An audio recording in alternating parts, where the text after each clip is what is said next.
যে পরিযায়ী শ্রমিকের বক্তব্য সোশ্যাল মিডিয়ায় খুব ভাইরাল হয়েছিল, যিনি শুধু রাজস্থান থেকে মাঝে মধ্যেই বক্তব্য করেন, ভিডিও বক্তব্য করেন এবং মাননীয়াকে সবসময় শুভনন্দন বলে সম্ভাষণ করে তার বক্তব্য শুরু করেন, সেই পরিযায়ী শ্রমিকের আরও একটি বক্তব্য ভাইরাল হয়েছে ওই রাজস্থান থেকেই।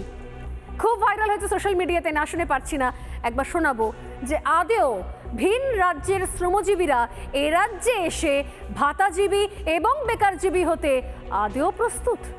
দেখুন তো। মাননীয়া শুভনন্দন, পরিযায়ী শ্রমিক বলছিলাম। তো আপনি শুনলাম আপনার 5,000 টাকার ব্যাপারটা। তো 5,000 টাকা করে দিচ্ছেন 12 মাসে হয় 60,000 টাকা। আপনার ইলেকশনটা হচ্ছে ফেব্রুয়ারি মার্চ মাসে। তারপরে ভগবান না করুক আপনি যদি না থাকেন পরে, তাহলে কে দিবে? আমরা যে এখানে কাজটা সবকিছু ফেলে রেখে চলে যাব।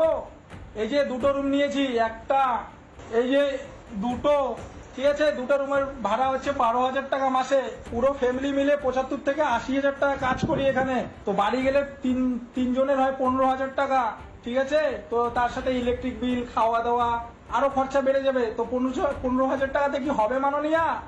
তার জন্য বলছি কাজ দিন, কাজ যোগ্যতা অনুযায়ী কাজ দিন, ঠিক আছে। নিউ কোচবিহার স্টেশনের বৃহস্পতিবার আর শনিবার গিয়ে একটু 3:15টার দিকে দাঁড়িয়ে থাকবেন, তাহলে দেখবেন কতগুলো মানুষ ডেলি রাজস্থানে আসছে, ঠিক আছে মাননীয়া। আপনার কাছে বিনীত নিবেদন, যোগ্যতা অনুযায়ী কাজ দিন, ঠিক আছে। শুভনন্দন। কি বুঝছেন? ভাতাজীবী হতে চাইছেন না শ্রমজীবীরা, তাহলে কাদের জন্য এই ঘোষণা? কাদের জন্য আমার আপনার ট্যাক্সের টাকায় সরকারি কোষাগার থেকে কোটি কোটি টাকা দান খয়রাতির ঘোষণা করে দিলেন মমতা বন্দ্যোপাধ্যায়? তারা কি 1 বছর পর কাজ পাবেন? আমি কিছুক্ষণ আগে আপনাদের দেখালাম যে দাসপুরের গোল্ড হাব, কি ভয়ঙ্কর ছবি গোল্ড হাবের। মাত্র 4 মাস আগে উদ্বোধন হওয়া দাসপুরের গোল্ড হাব। আমরা জানি যে পশ্চিম মেদিনীপুরের প্রচুর মানুষ, প্রচুর ট্যালেন্টেড লোকজনেরা, গুণী লোকজনেরা তারা ভিন রাজ্যে পরিযায়ী শ্রমিক হয়ে চলে গিয়েছেন সোনার কাজ করার জন্য। তাদের জন্য তো গোল্ড হাব বানিয়েছিলেন, কিন্তু গোল্ড হাবে সোনা নাই, গোল্ড হাবে শ্রমিকও নাই।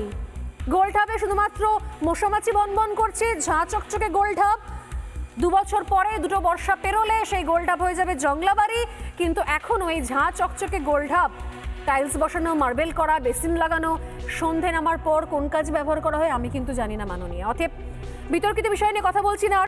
নানা ধরনের কন্টেন্ট দেখার জন্য লাইক করুন, শেয়ার করুন আমাদের ফেসবুক পেজ, সাবস্ক্রাইব করুন আমাদের ইউটিউব চ্যানেল। পাশাপাশি অন্যান্য ব্রেকিং নিউজের জন্য অবশ্যই চোখ রাখুন রিপাবলিক বাংলায়।